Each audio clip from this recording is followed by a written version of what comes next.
just got finished pushing up a burn pile here with the little Mahindra.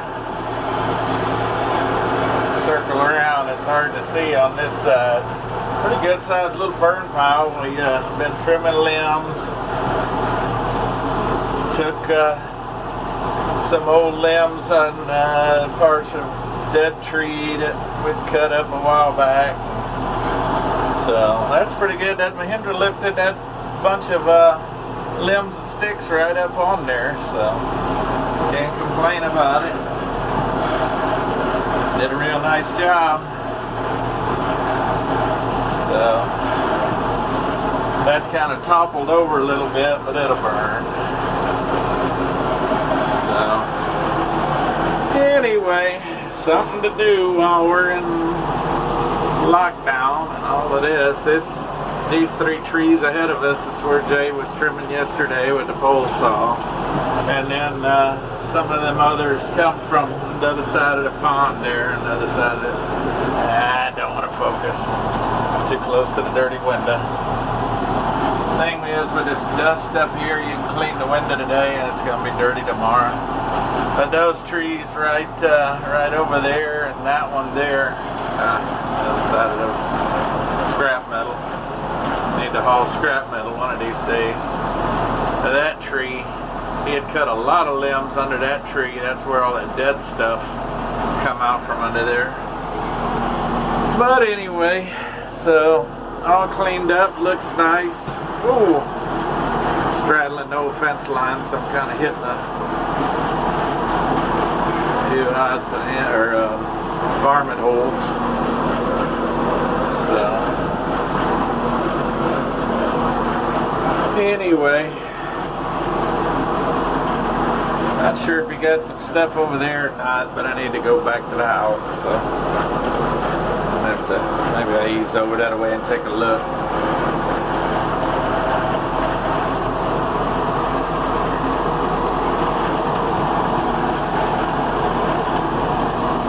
This tree, hurricane, I can't even think of the name now, I'm too tired. Done up a lot with Mom, she's in hospice now. But anyway, the last hurricane we got came through here, knocked this tree over. It's still hanging on, but I don't know, I'm gonna poison it, let it die, and then when I get the bigger tractor up here, I can take the stump out, or we may just cut it up, chainsaw, and use this tractor to move it. I don't know. You see, they're full of the tree is full of dead burn mistletoe. Those clumps are mistletoe growing up there. So anyway,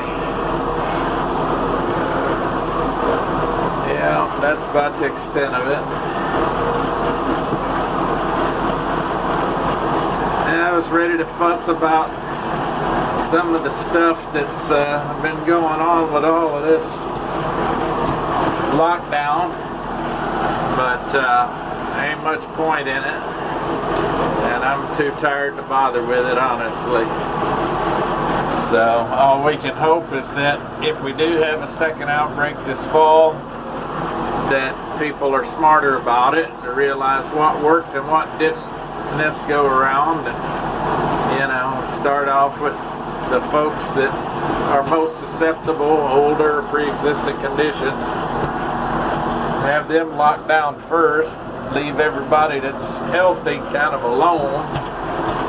If people are in an area with an outbreak, then go full lockdown in that area, and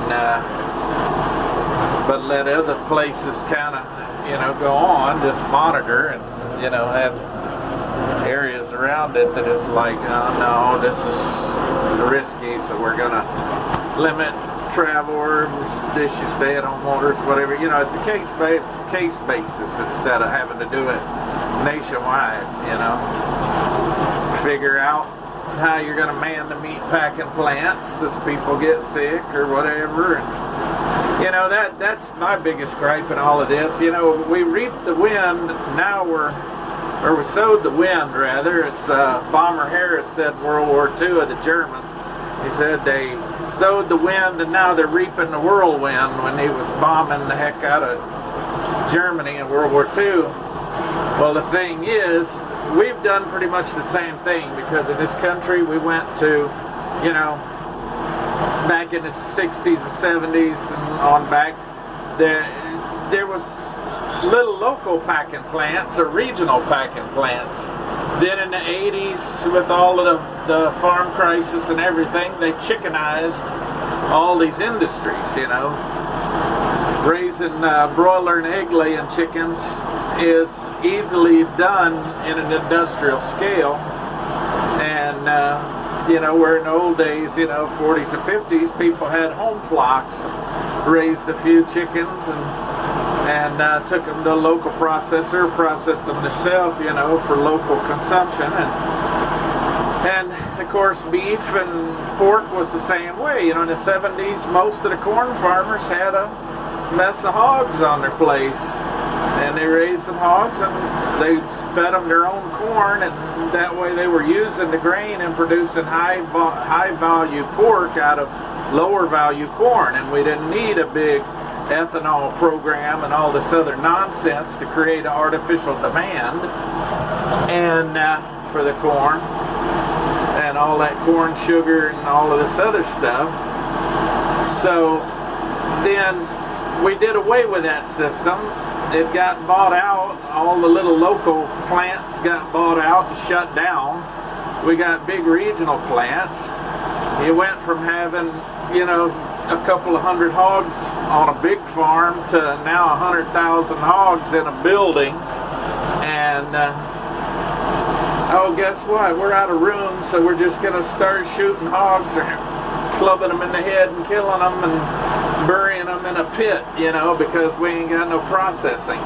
In the old days, you had the processing plant in every town, you know, or every couple towns, and, you know, providing regional for the supermarkets and this and that, and it wasn't a problem, you know. That if you had a problem in one place, well, you could truck the hogs, you know, half a day's drive or whatever, and dump them at another plant that was still running. But not anymore.